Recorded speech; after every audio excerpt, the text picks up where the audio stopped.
Bob, excuse me, I'm sorry. Ethiel did ask me to serve as a moderator, and I would invite you to say a little bit about your career, picking up perhaps even before the Whirlwind experience, and highlighting your Whirlwind experience in your own way. Well, I don't know. You forced me to try to order my thoughts, which isn't always easy. Well, as Ethiel said, we're not looking for We've been freewheeling, none of us have ordered our thoughts. Oh, well, I came to MIT. I graduated from Duke, electrical engineer, and came to MIT to go to graduate school. And the war was on, and it became obvious one couldn't just sit around and go to class. So I talked to, I can't remember who, it might have been Harold Hazen about where I could go to work, and he suggested Gordon Brown's outfit. And I talked to Jay, and he must have been fairly desperate because he gave me a job. So I went to the servo mechanisms lab and worked for Jay all during that period on hydraulic servos, and then the airplane stability control analyzer, and then Whirlwind. And a most exciting, satisfying, rewarding experience as well. Now, Bob had a very crucial role in all of it. I sometimes... You supplemented each other in many ways. Yes, very much so, and I would go around and upset everybody and make them desperate. He would come around and make them feel right about it again. That's true, we were a remarkable team. Jay really I'll went agree with through that. I was in the middle of it. Well, I describe Bob sometimes as the only person I know where if we differ, I'll automatically give him more than 50% odds of being right. 51%. You automatically give him more than 50% odds of being right. That's good. No, that was a very effective relationship, I think. It was satisfying, too. Jay is right. He used to go around and at periodic but somewhat unpredictable intervals, talk to everybody in the place and point out how wrong they were. Here was this poor guy who had been working on something for 6 months, and he thought he was making progress. Jay would show up at 1 o'clock in the afternoon, and by 3 the guy would be in shambles. And then Jay said it was my job to explain to him how he's really better off now. You can't get too mad at Jay after all he was right. Try to get him back to work. He used to be afraid when he came back from his vacation because he had 6 weeks to think about it. Each one of us had a little problem there. There were a lot of interesting problems to work on. Well, the one that has you looming largest in my memory is the block diagram problem and the Everett block diagrams and their role as a factor in your progress and success. But there's one episode that I want to mention that is, for me, a very memorable one, and that's when you and Jay came down for the second meeting, I think, at Sands Point. Oh, yeah, I remember those meetings. We used to go to New York on the overnight train. Right. But you brought the first copy of the proposal on anti-submarine warfare. And one of the members of the meeting was Harry Good. Yes. And I had inducted Harry into the computer enterprise late at 45, but he really hadn't taken it very seriously. And when he saw those block diagrams, and he, of course, had responsibilities for anti-submarine warfare simulation. When he saw those block diagrams, he was just transfixed and transformed. And it was a most memorable occasion for him and for me. And Who was this? Harry Good. He was a senior person in the Special Devices Center and had, with others, done consulting work for the center during the war and joined the center as I did after the war. But he was not able to take computers very seriously. The way I dealt with computers had with him. But when he saw Bob's block diagrams laid out in a very elegant, comprehensive, definite way, the factors involved in the simulation of anti-submarine warfare, it grabbed him, literally. Yeah, Harry went off to Michigan, to the Willow Run what was originally called the Will Run Research Center, I guess. That's right. Yeah, He eventually became director. it's interesting that there is mention of the Whirlwind Run project in here, but there's no mention at all in that book of Harry Good, and there should be, because he was a strong supporter after that meeting. And he might have had some influence, positive influence on Minna too, being a mathematician. You may want to take a stretch and something to drink or something. All I right. think that's a noble idea. There is coffee. It's out in the room. Let me see if Well, that's a terrific discussion. Oh, Very instructive. a lot of good material for the archives. What's the schedule? Yeah, oh yeah. The work Your comments there taking us back to 1928, 29. You know, no people, as you said, the real history of the computer isn't. that's tricky. I have a Guys decide on your own when you felt called out. don't use very often. Well, maybe I could, Where do you have to get? But it is to the effect that I'll ask Jay if the he can give me real my history of the computer hasn't happened yet. You found this coffee? That's really the case. That, Even though the museum is going yeah, on. that's right. Yeah, I think they. That's right. I have for some time past said this, and others have been saying with increasing frequency, that the whole computer enterprise is today where the electrical enterprise, electrical industry is out of the supply of electricity. Was in the mid-1880s. Hello. And where the automobile was in the early 1910s. The Soul Star might have been invented, but it hadn't gotten even into the first Cadillacs until 1914 or so. And where aviation stood before the DC-3 was built. You got some coffee now? So the history is ahead. The history was going to be back in a moment. And the particular approach to it is threatened in ways that are all but unknown. Okay. People in the industry. He's in charge of this. This, I would, if you'll stimulated more discussion of this comment that Jay had made. The Whirlwind was, one report on Whirlwind said there was no use for it, and Aiken said this was only for mathematical tables. They all left. It'd be interesting to sort of revive some more thoughts about that. Still back there in late 40s, whether how many saw it as far as you did that take a break? there was a long future in history ahead for this machine. Not many. Not many. Mike has got it. And even IBM did not appreciate what the new computers would do to the punch card machines. Well, is this going in a way I think it's that, been terrific, yeah. It's What if I could introduce myself? It's been very good, it's very instructive, relaxed. We're working on a new edition of the law school. It's as though the How do you do? presence of the cameras is completely here. You all seem I think Jim oblivious to them. Alexander of Turkish Privileges has mentioned to you that a new edition of the law school. Oh, yes. No, I'm enjoying this fine. I'm over here at the moment interviewing some of the people who I've lectured on the course, or the students. Is this the one session, the sessions we did with Project Charles? Is this the next one? Have you done any others since Are then? you in Boston Law?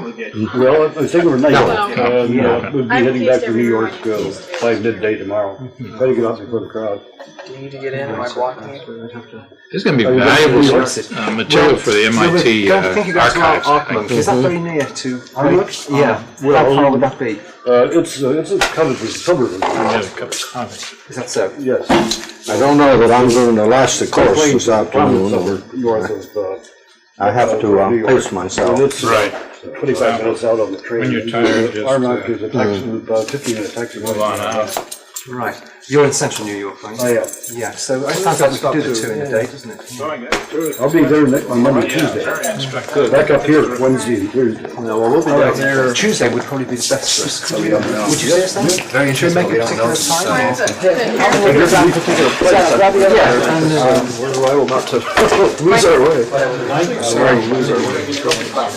So let's meet right in the center of town. Grand Central Station. Where you come in. Oh, that's handy then. Was it 42nd Street? 2 or 3 42nd. Yeah, right. Well, I think it is. Well, I've got this written down somewhere, but we better have to get it. No, but psychologically. I've got xeroxes of your original lecture, which we'd like to include in the new edition. And I think there was 2 or 3 different versions of that. Maybe we ought to talk over what we can most suitable ones we can do.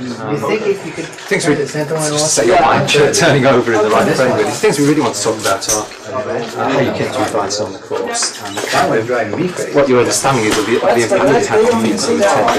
And of course, that's sort of Very much. You can learn how I got invited, but what impact it had is hard. That was very. also just the. Well, I guess it's just to work out what the impact was during the course that aren't actually in a notebook. Don't carry that. At the time, we all went out for dinner at the same time. There's some background information. Have you been in communication with Frank Brazil? Sure, we're seeing him in Boston. Yeah. And how about, Now, this is Tuesday, isn't it? What time? at your convenience? When are you going to be down Monday and Tuesday? No, we're Tuesday, I think. So you're traveling. We recently changed it. So you have, it's a 4.5 hour train ride. Okay. So you definitely want an afternoon meeting. Unless we shut down on the day. So that's what I want, that's why.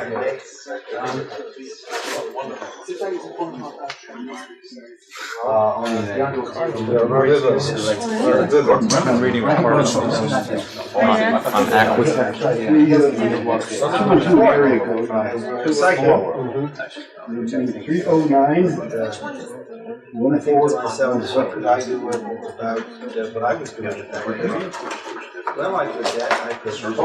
Results are good. Very hard time. Looking back, the meetings and Let me get your names down correctly here. conversations and so on. Martin, but I don't have a historian's memory. It's a remarkable. That's right. People come on does. Well, I think it's helpful and interesting and important, but we are trying to discuss some of those things.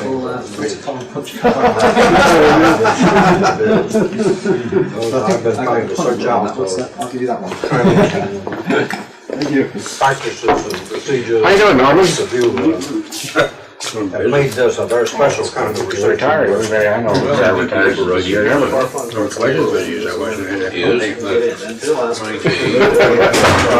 That's slowed down by having to run the company.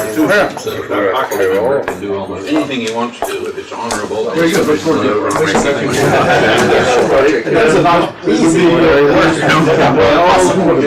Great idea. School budgetary. Great idea.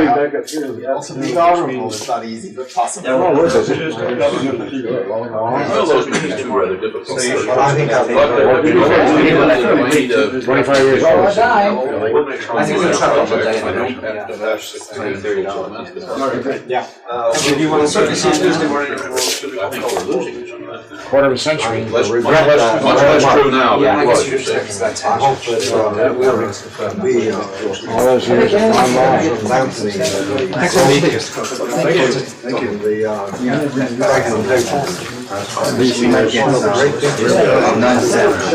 Also interested in get things out of sequence. When you start computer. colleague of mine is very interested in your work on Second World War. Williams. And he's very interested in I think your work with The idea of all the people that you they send direction. some kind of vacuum tube. That's not easy. And yet they're simple like Yeah, they really understand it, so you can't get rid of it. In my thesis, bachelor's thesis, that is 42. Seems I do talk about two proposed by room on the desk. They do the same thing they do before. Increase their cost, because now they have the same open plus all the people that STOICH. Okay. I had not heard that. I guess I don't know why that. There's a term rings of, has a note of familiarity, but I just don't know. He said, well, what's the other stuff? Report every day, what's the other stuff? See how we do it. This is where he went back to those later, and he had the buttons pushed. Activity. Just like stocks. Two buttons. One was what the president. That's all he was. That's what it's supposed to be. You didn't have to push the button. I get it, I'll say Story of how Wadsworth. But anyway. Early. See, Irwin Talmadge. Is this the original one that Ken started? Seismology. And Roger said. Talmadge is on the line in Minneapolis. No, he's not. You're talking about the one in This is one of Margaret. So anyway, yes, he's you've he's looked at your thesis. Seismological record. Because They want some stuff right now. They talked to me on the this phone. proposal From the made bad. for And they have They have that smooth diagram. They took that I didn't see One one of the projects.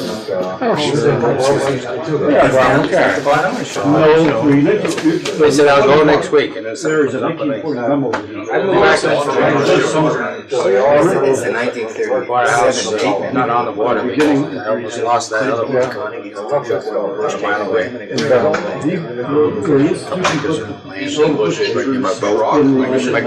My children were running that way. Steve Dodge retired? No, I was wondering why he never showed up. Material, very likely. And that led to. He was really a real participant. Yeah, that's right. Now he's retiring. Yeah. I mean, you'd recognize it. So why don't we go sometime and look through the box? Some, I went through it. Well, I think Chrissy and I are just Found this one. $16 million. Probably 64. Support. Anyway, it's one of these things that people are starting concerned about whether it's I know. none of our Bush is strictly. That doesn't change it. Maybe get rid of them. I guess some of those other problems that we have. I talked to him about it. How's your Now coming out. So any more evidence comes up, it'll be kind of interesting. Or really, except You want to continue on this track, or you want to start something computers too. which is everybody's. Analyze it would be related, but as far as the Let's computer do that. itself, Then go it's logic. into the guidelines. Jay really agrees with me that But he is one a of the direct kids will love shit that I. Oh. I think so. One possibility is some that is shown. The word cybernetics, for example, is well asked. Well, I mean, concept, so very nice that you do. We'll be in touch. It'll be like- Basically, Oh, okay. Concepts are not part of the general working. This is probably Literature of, somebody's like me. Tremendous influence on many different things. And the, Apparently runs to the direction of medicine, statistics, where people think Martin Brown was talking yesterday about how he really, it was out of his idea was that the artificial arm came and lots of the kinds of work that's going on with Bob Mann's the handicap care. Oh, his influence was pervasive. The question that Jay is addressing was, did this particular operation, and Where you think where you felt expect that he would have had inserted himself more than he did, well, he went through phases. One had nothing to do with classified material, and we went through phases where we were being classified and declassified. And you put in that. And I believe Pearl Edgerton. Oh, I didn't know that. And I know that you installed the first electrical wiring in your house, so that I know you have rich early beginnings. You didn't know Edgerton in Nebraska, I take it. Not till I came here. Still camera people. And you and Bill have shown enormous resourcefulness. And Nebraska upbringing of Bill is a major factor in shaping him, Bill Norris.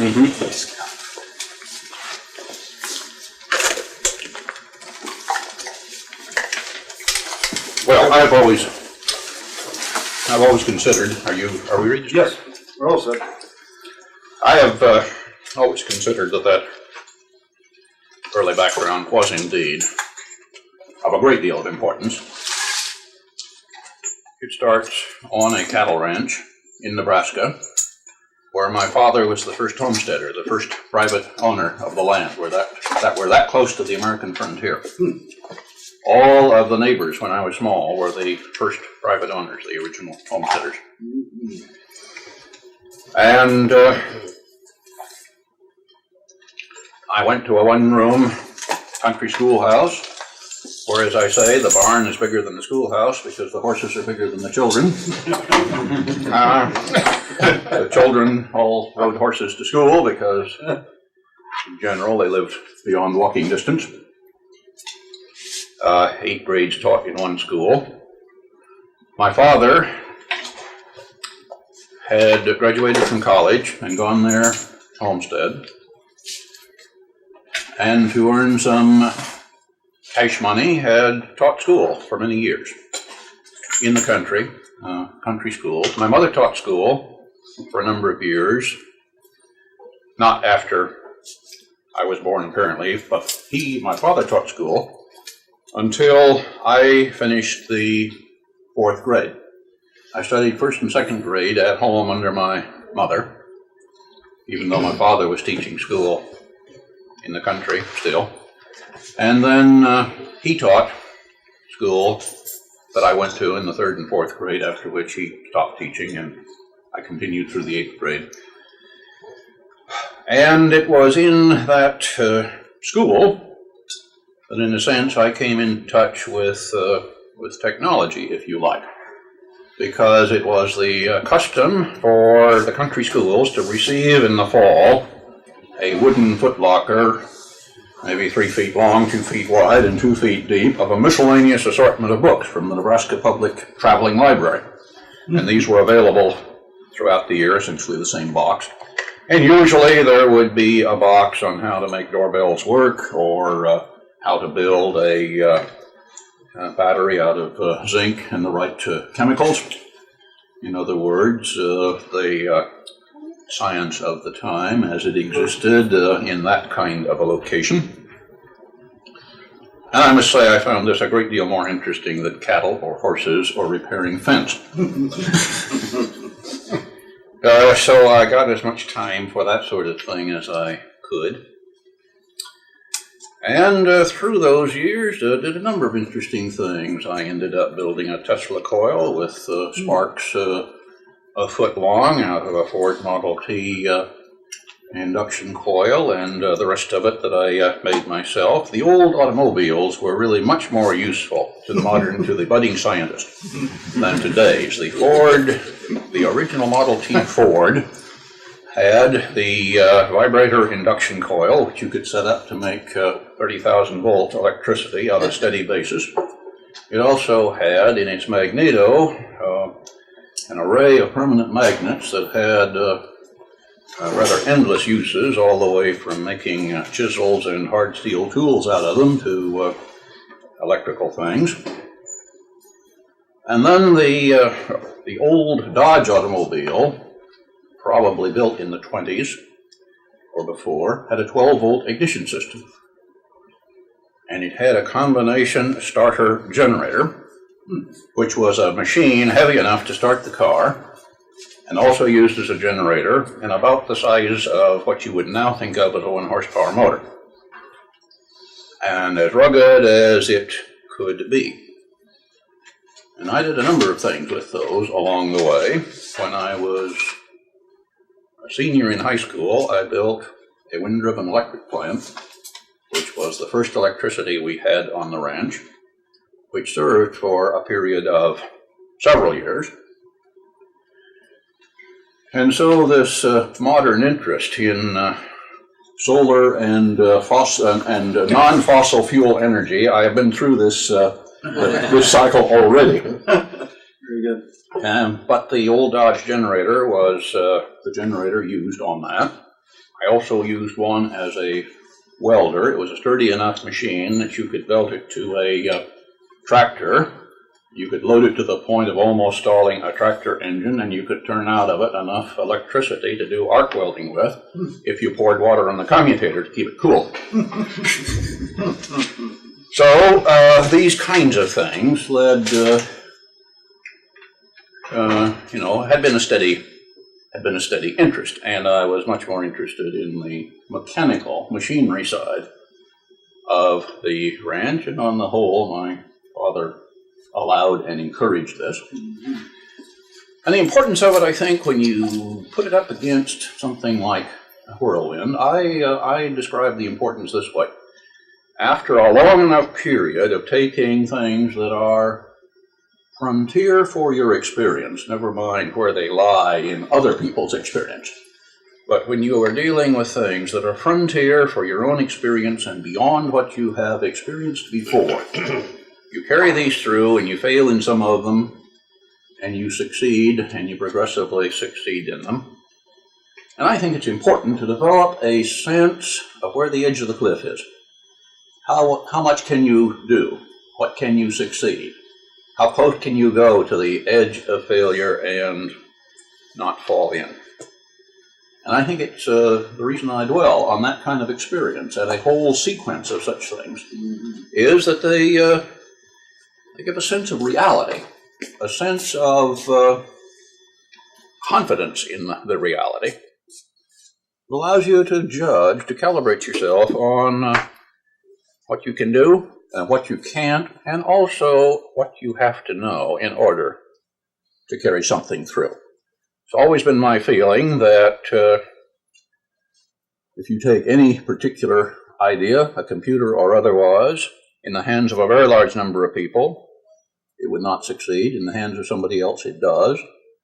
And probably because that person has a feeling that he can see one road through the process, or have confidence that he can find one road. He may find much better ones as he goes. I don't mean for a moment that he foresees everything at the beginning, but a sense of how you could get through it and what the risks, the nature of the tasks are. But careers are always very happenstance things. I suspect my own is particularly so, turning on really very small things. I received a scholarship from the Union Pacific Railroad to go to the University of Nebraska Agricultural School, and I had enrolled. I don't think I was very happy about it, and I hadn't really any very clear picture of the alternatives. It was just a matter of 2 weeks before going to college that I said I didn't really want to go to the agricultural school. I would rather enroll in engineering, not really knowing what it was, but I had a feeling that there was something there that was going to be more interesting. I'd had plenty of time to discover that I didn't really like taking care of cattle. And so, just on that little last-minute decision, I entered electrical engineering. How did you get here? I got here for 2 reasons. First of all, I had done very well. I was at the top of my electrical engineering class at the University of Nebraska. But I would say that probably I applied here. It's a little hard to say now, but I think the reason is that my mother, who had 3 years of college, didn't finish college in Nebraska, left college and came to Springfield, Massachusetts to work in the library for a period of time, after which she went to Jacksonville, Florida to work in the library before she came back to Nebraska to be married. And she knew there was such a thing as MIT and had made mention of it to me. Boston Tech. Well, I don't know. When was the name changed? Yeah. It never was. But it was always called Boston Tech. Well, anyway, she letter I wrote to this institution was addressed to Boston Tech. Well, she knew of it, knew of a reputation, had it in high regard. Beyond that, I don't know how much encouragement I got or knowledge from the engineering department, University of Nebraska. They would certainly have known that I applied to several schools. And I came to MIT because they paid the highest research assistantship salary. $100 a month. It's hard to believe. $100 a month. And that was sufficient to live on, actually. Well,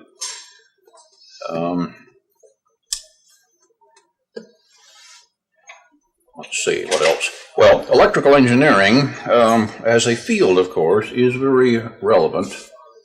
Well, let me just trace that matter of, these little happenstance things right through several stages. I came here and began to work with John Trump in high voltage engineering for maybe a year, at which time Gordon Brown was getting involved in the training of naval officers in feedback control that I think you mentioned, and he came and captured me, I don't know on what provocation, and got me away from John Trump, where I was perfectly happy at the time, and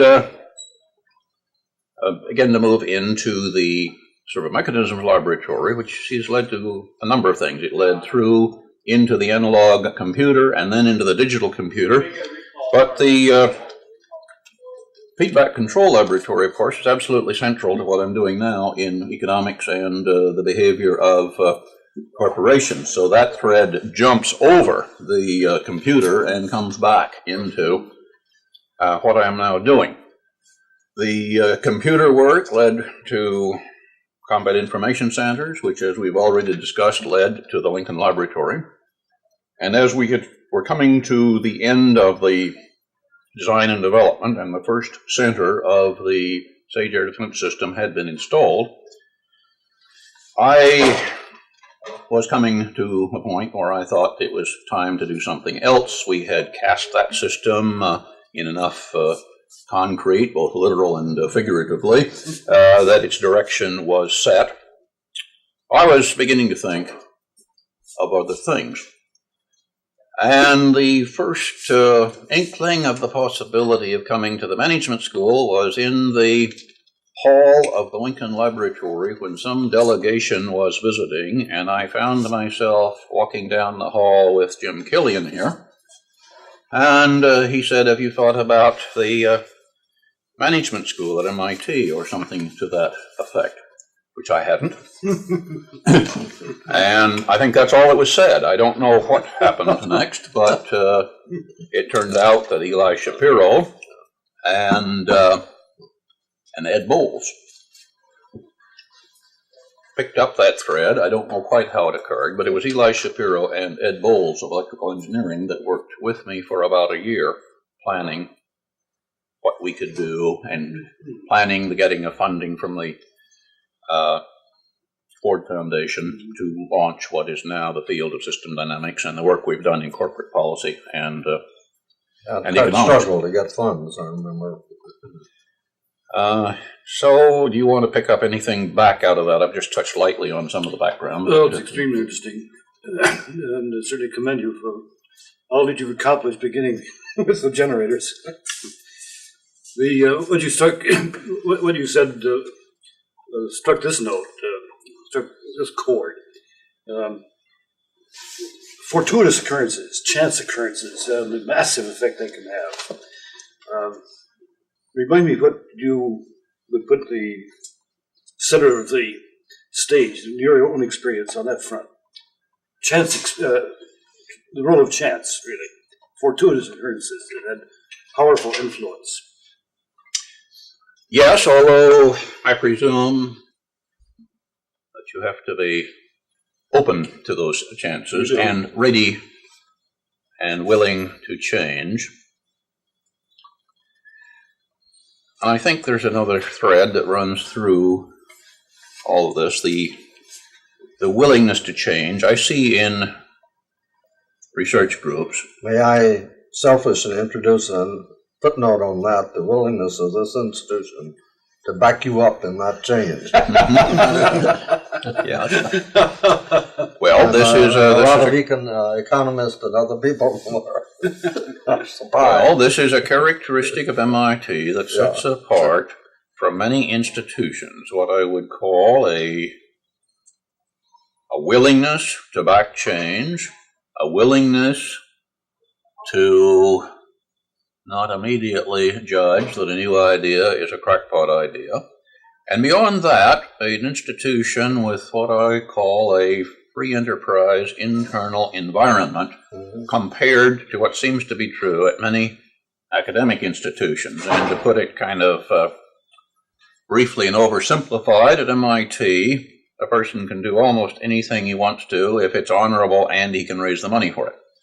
And then he will get a lot of help from a lot of people in those things if he can make a story for it and make it seem plausible. And that's very different from what you see in a lot of corporations and other institutions. And so we have a whole society that's worrying about innovation, how you get more of it, when in fact they're running a social system that very actively discourages what they're looking for. Yes.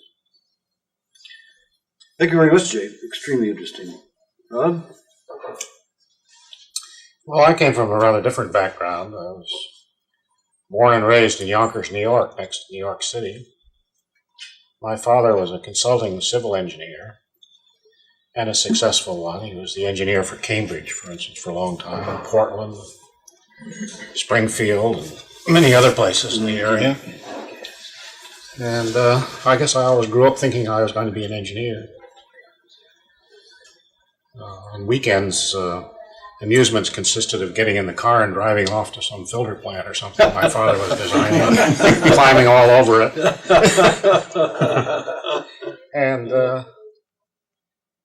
he began, when I was quite young, in talking to me about what he was doing, what his problems were, not from the point of view of engaging in conversation. I was a sort of an object he could talk to. So.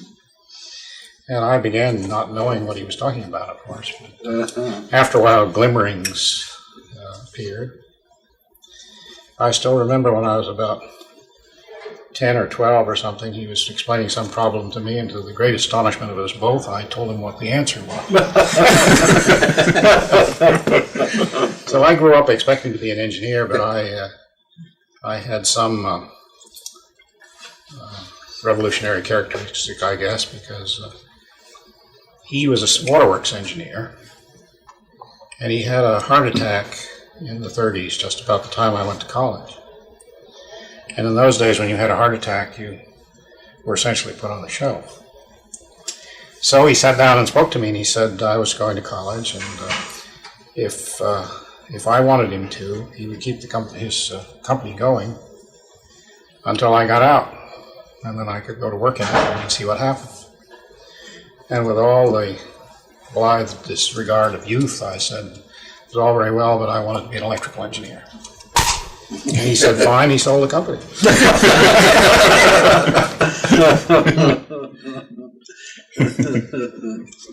So I went to Duke and studied electrical engineering, and I came to MIT.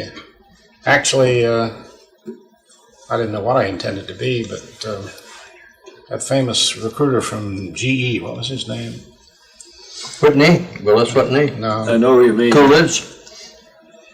No, this is the personnel man. Yeah. All personnel man. No. He used to go around to the colleges. And Let's come to MIT. Yeah.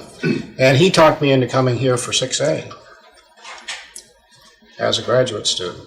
I never got to GE because I came to MIT, and as I said earlier, I went to work for Jay in the servo lab.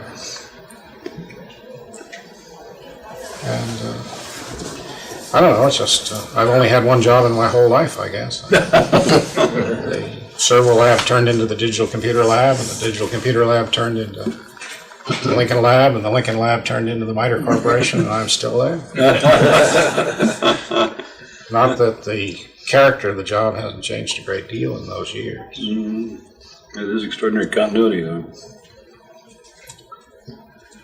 So, I think there are just lots of, there are lots of different styles. There are lots of different ways of getting into things. There are lots of different ways of being successful. I've had the privilege of working with Bob and MITRE a number of years. Jim is one of our founding trustees. Oh, I didn't He's know still that. an honorary trustee. I know that. Has been chairman. Chairman of trustees, too. Yes, and generally held our hand through many vicissitudes. Have you had any other career, Jim, except holding people's hands in vicissitudes? That's a noble art. Bob? Norm? Well, I have a different background than either of these two chaps, I guess. I was born in England and came over to 10 or 6. I remember landing in Halifax after an ice storm. Oh my. I was 6 years old, and that's your new home. I said, no way. I didn't even get off the boat. And I struggled through high school in Bangor, Maine, and somehow got a scholarship to Bates College. And, You're working your way south. yeah. And went through that with no money, and was going to teach high school. But I was assistant in the math department and taught high school and taught freshmen who didn't understand simple mathematics. It was bored to tears. And I remember the professor Ramsdell said, "You got to be an engineer." He says, "Oh, this stuff drives you crazy." So he said, "You ought to go to MIT." I said, holy smokes! I haven't finished paying for this place. So I wrote a letter, and they decided, with a poor guy like me, better go to 6A. And I saw Carl Wiles and Timby, and they decided that was good for them. I was good for them, they were good for me. And at that time, this was in 37, and 6A was on the rocks. There was just nobody buying anything in 37. So I didn't have enough money to come, so Carl Wiles said, "Why don't you come and live at my house? And you do the dishes in the kitchen, and you can have your room and board." And I roomed, he just came back from China, and lo and behold, he brought 2 Chinamen with him. So I lived with 2 Chinese boys for 2 years while I helped to wash the dishes, so to speak. And that was a wonderful experience. I never lived with anybody from such a foreign culture before. And also there was a wonderful thing at MIT, I think it's still there, where if you get a certain grade, you're eligible to borrow up to a certain amount of money. And you can only have to pay it back at 1%. Yeah, the big loan fund, Gerard Sloat. So I took all the courses that allowed me to get up to that grade. I didn't care what they were, and did that. I struggled through here, and then the war came, and I went down to Bell Laboratories, West Electric, and I had really quite an experience there because I was in charge of test equipment, and test equipment for. Took me from all kinds of things. First, it was radio telephones for aircraft, fighter aircraft, all the aircraft. They made them by the thousands. That went from radars and then to submarine sonars, and I was designing all those test equipment. And I think that helped a great deal in my appreciation of precision electronics, because test equipment has to be better than the stuff they're testing. Mm-hmm. So the war ended, and I was still there, and after about a year, I was working 80 hours a week and enjoying a pretty good salary. At the end of the war, bang, down to 0. And after a while, they didn't do anything about it. So I said, forget it, I'm going to get out of here. And I came back to MIT and I said, what's going on around New England? I just as soon get out of New York. And they said, well, there's a little computer thing going on over here. Why don't you go look at it? So I walked into CJ. This was in 47. I guess he liked the sound of all those pulses and things I've been doing. He's somebody that knows something about electrical circuits. I've been designing circuits. I was a 6C graduate, so I was all electronics all the way. And what I really thought, actually, was that this computers thing is kind of Dullsville. I'll stay until I get a good job. I think it lasted 11 years. But I had some computer experience. One of the things we did at Western Electric was build a bomb sight from what was an analog computer on it that lowered the bomb. Mm-hmm. And it didn't work very well. And all I could think of was, there's got to be a better way. And then I got interested in these counters that you were talking about. And I actually have a patent way back on how to use a counter to count the distance between the radar and the return. And before I really know why I was doing it. And so I started at Whirlwind, and I ran into those beautiful block diagrams. And what you couldn't believe, Bob would say, well, I'd say, how's this work? This is the way it works. I'd say, well, where is it? There's nowhere. And for a long time I realized that what we had was a paper tiger with nothing else. And Bob Bob had has already done the hard part. We wanted you to fill in the details. Yeah, so I found that. So I said, show me one of these flip-flops things. I know what a flip-flop was. I went out there, and here was a master's thesis student with a vise on a bench, a little bent piece of metal, and one vacuum tube hung on there with clip leads. That was the circuit engineering department. And they said, oh, these folks. So, and here they were talking about running at 10 megacycles, 5 megacycles, whatever came into their heads. So I've been working. Please don't exaggerate. What? 5 megacycles, not 10. You weren't the only one I talked to. Some of the, and so I started to work on that, and it wasn't easy because at those speeds, you know, I've been in the radar business. 1 microsecond was a long time, and now we're talking about 10th microsecond pulses with half of that for rise time, and you know, it was pretty hard to push those old. And they were using any tubes, radio tubes. I used to lay awake nights worrying about the Whirlwind reliability. You could figure out, you know, if you take the average life of the tubes, it was about 1,000, maybe 10,000 hours, and you had so many tubes, and it came down, it was going to fail every 20 minutes. And so if you couldn't figure out what was wrong in 20 minutes, then you'd have another failure to be almost out of business, and I can remember worrying about that. And so we started a reliability program. We really did. What makes vacuum tubes fail? And Dave Brown and I and a couple other people, we ran that into the ground. We had every scientist in this institute help us. And I went to an old friend at the Bell Laboratories and said, look, how do you put, I knew they put tubes in cables and they lasted 20 years. So show us, what did you do? And he introduced me and they showed me. And we had all these people and they had certain rules. We copied them all down, and we went to Sylvania and GE and says, make us a tube like that, but make it like we wanted it, because it's impossible, the performance we wanted. But we kept beating on it, and we eventually did get to the 5-digit multiplier was really a very important part of the reliability program. There's nothing more. And ever since that time, as Jay said, Bob just said, Jay just said, you can do whatever you want around here as long as it makes sense. It was clear to me that that was the toughest part of the machine, except for the memory. And the toughest part ought to be done first. Now, I consult all over the place, and all of my clients want to do the easy part first, so they get the payoff. They leave the hard part to the last. And it's so obvious that nobody ever argued with me about that. I mean, just, sure, that's a good thing. You want to do that? Do it. And so we worked on that, and it was the hard part. It was the fast part. It was the difficult logical part. And the other stuff was easier. Everything was almost a subset of that. And well, I don't want to belabor this too much, but the reliability program was so important, and I think that we eventually had tubes made to our spec. We got rid of the poison that was in the silicon. Silicon was in there. We had to get rid of that. You know, we found the vacuum tubes don't wear out because we run out of electrons. They wear out because internally there's a resistance buildup in these surface layers.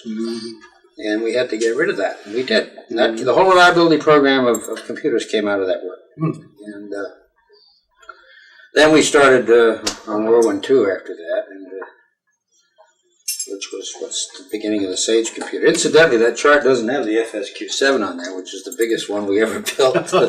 And we built the MTC was built to test the memory. The memory story is almost a story in itself. And I don't know whether we could do it here or not. I think that it started with Jay's concept and his great big... When he gave me the job of building a memory, the tube was this big and the core was this big, and he says, why don't you make a memory of that? And we worked from that for a lot, getting the cores.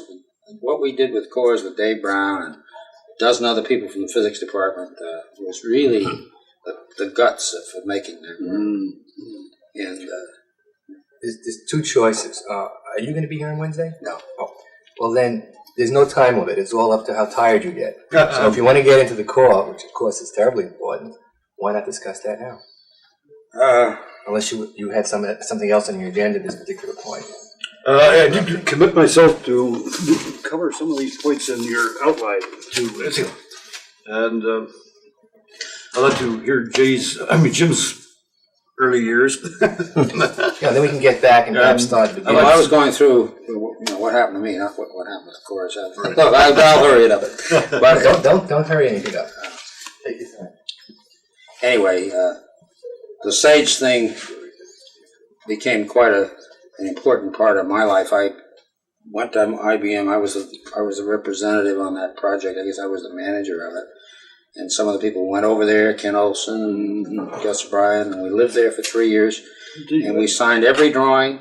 We wouldn't let them do because the reliability, we were, and they didn't know much about it, in my point of view. But they have taken a page out of that book, all right. And that led to the fact that we now had a good computer, but we didn't know how to do air defense. And I got wrapped up with Rogers and people like that. We got into countermeasures and countermeasures. And that led me to Washington. I was on the Gaither panel with Jerry Wiesner for almost a year and a half. What does the country do in air to survive in a nuclear age? Do we go offense or defense? And that was an experience to remember. I think Jim was catalytic in some of that stuff. And after that, I couldn't get back into air defense. I just couldn't get back. I spent, as Jay said, we had that done, and it wasn't going to work great, but we didn't have a war either. And so I don't know if I got interested in reconnaissance or someone told me to, but all of a sudden one day in the mail, I got a little note, a proposal. And it says, Norm, I think you'd better do this. It was signed Jim. You remember that? Did you push me into that thing with the Dinland and reconnaissance? Yeah. That was when Rogers and I were doing, I don't know if it's still sacred, but it was the U2 bit. And that led us down a whole different road. My career changed completely. Is that right? Fascinating. Now that was a major. And it was quite it wasn't too many of us in it, but it had its impact. It sure did. So I must say this is I don't know. Each one of these things was as Jay said, a sort of a happenstance. Yes.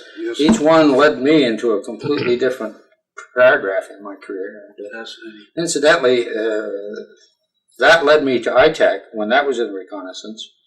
And I developed a digigraphics thing that we mentioned earlier at ITEC, which was the first of the CAD-CAM stuff.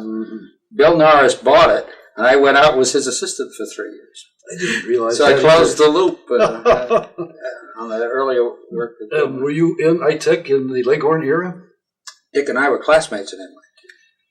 And so I was the vice president of engineering. Were you class of 39? No. I didn't realize that. So, see, after the Washington bit, he had already started that reconnaissance thing, and he had to have someone to replace him to start the ITEC bit, and so I was. What's happened to Dick Leghorn?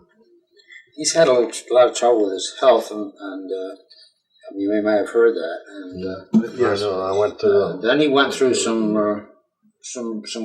problems, personal and financial, I think. And he started to buy up some little companies, and they weren't too successful. And I understand now he's back, he's fine. I just heard the other day. I haven't seen it. Good. But he's recovered from all that, and he's all back. That's great to hear. Where is he? Florida. Yeah, he's in Florida. But I understand he'd like to get back in the Northeast because he can't be active enough down or something like that. So anyway, I went in after that. I went into consulting about 12 years ago, and I guess 15 years ago. That has been such a very different career. All those different paragraphs are put together in the consulting? Sort of, in some ways. Thank you very much. And Jim? Well, I'll be very brief. It's a long story. My story is really one of happenstance, and my career has been unconventional and idiosyncratic to a startling way in some respects.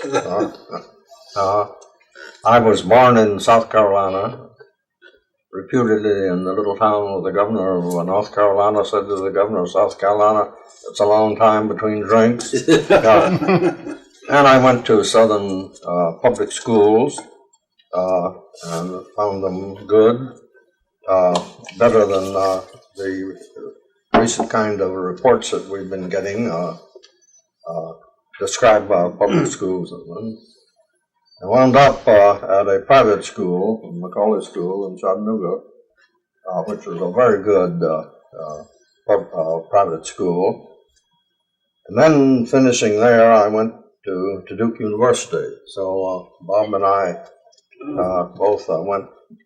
I spent 2 years. I spent 4. You spent the full 4. But my father was in the textile business.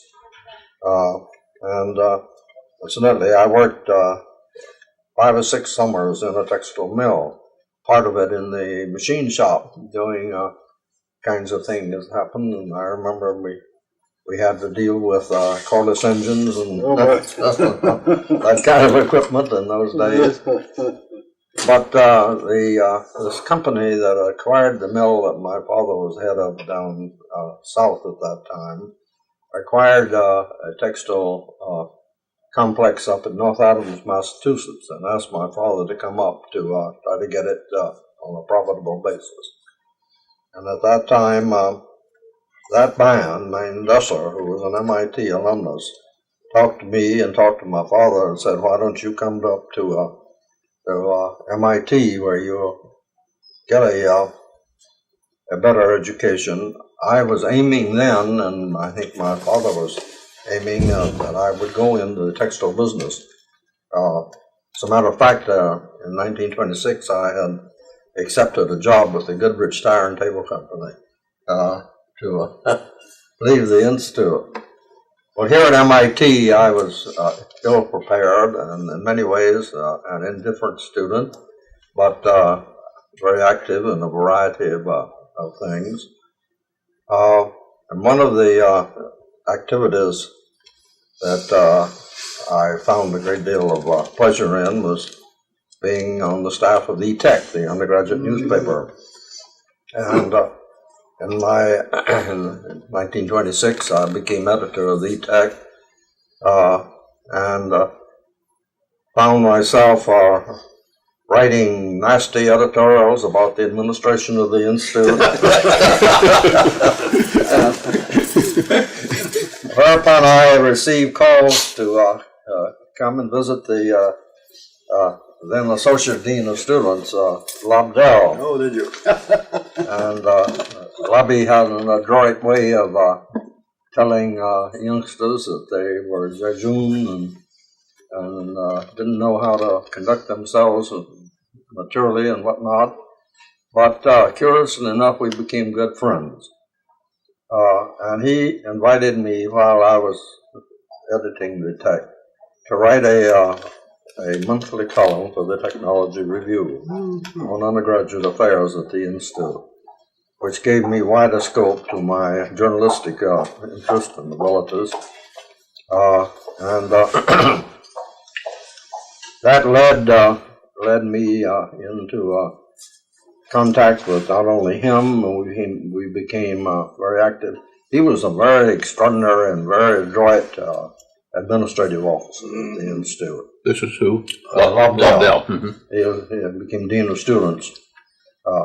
But Compton gave him a number of assignments. I remember during the war, one of his assignments was to work out a plan to reduce the number of courses being taught at the Institute, which is not an easy kind of an assignment to undertake certain other things to reduce cost and recognize that we were in a war. Well, I came on then at his invitation. The staff of the Technology Review turned down the Goodrich offer and decided to stay around the Institute. I needed to complete some courses anyway as a result of my diversions and indifference, but I had a very lively experience because Eric Hudgens, a very gifted writer and chemical engineer, was then editing the Technology Review. He became later on publisher of Fortune, editor of Fortune, wrote several novels, including Mr. Lending's Bill's Dream House, which was a bestseller and became a movie. And I enjoyed my association with him enormously. We became quite compatible. He became quite incompatible with Lobdell for a variety of reasons, and moved on away from the Institute. And Lobby asked me to take his place in running the Technology Review at that time. And that would have been about 1935? That would have been 1927, 28, 29 in there. I worked on the review for several years, found myself, after 1930, when Compton came here, being pulled into various activities associated with the President's office.